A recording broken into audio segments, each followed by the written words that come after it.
নমস্কার বন্ধুরা, পপ কিচেনে সবাইকে স্বাগত। প্রত্যেক দিনের মতন আজকেও নিয়ে চলে এসেছি লাঞ্চ থালি।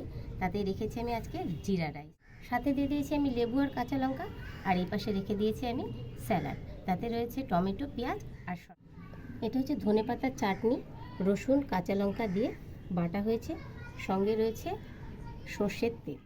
আর এই যে হলো শুধু উচ্ছে ভাজা। তার কারণ প্রথমেই বলে দিয়েছি যে আমার বাড়িতে কিছু বাজার হোক আর না হোক উচ্ছে আসবেই। এই কারণ হলো উচ্ছে ভাজার এত, যেহেতু বাড়িতে সুগার পেশেন্ট আছে তাই। বাজারে ফুলকপি উঠেছে, আর এই ফুলকপির কচি কচি ডাঁটা দিয়ে চচ্চড়ি চিংড়ি মাছ দিয়ে যা দারুণ লাগে। আর সমস্ত রকমের শীতের সবজি, তাতে রয়েছে শিম, বেগুন, কুমড়ো, মূলো, আর মেন ইনগ্রিডিয়েন্টস রয়েছে কপির ডাঁটা, তার সঙ্গে রয়েছে চিংড়ি মাছ। এটা দিয়ে করেছি চচ্চড়ি, দারুণ লাগে খেতে। আর আজকে আমার মেন আইটেম হচ্ছে গিয়ে চিকেন। এটা রয়েছে গন্ধরাজ চিকেন। প্রত্যেক দিনের মতন আজকেও কিন্তু চিকেন করেছি, কিন্তু এর সাথে একটু স্পেশালিটি আছে, সেটা হচ্ছে এই যে গন্ধরাজ লেবুর পাতা। এটা দিলে কিন্তু চিকেনটা দারুণ টেস্ট লাগে।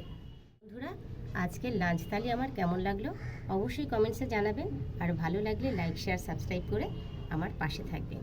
ও ভালো কথা, আর একটা কথা তো বলাই হয়নি, যেহেতু আমার হাজবেন্ডের সুগার এত হাই লেভেল হয়ে গেছে, যে কারণে এখন আর লাঞ্চ থালিতে আমি মিষ্টি রাখছি না।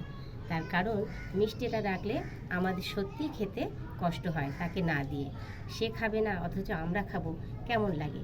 তাই এবার থেকে লাঞ্চ থালিতে আর মিষ্টি আসবে। আজকের মতন এই পর্যন্ত, আবার দেখা হবে অন্য কোনো দিন। টাটা।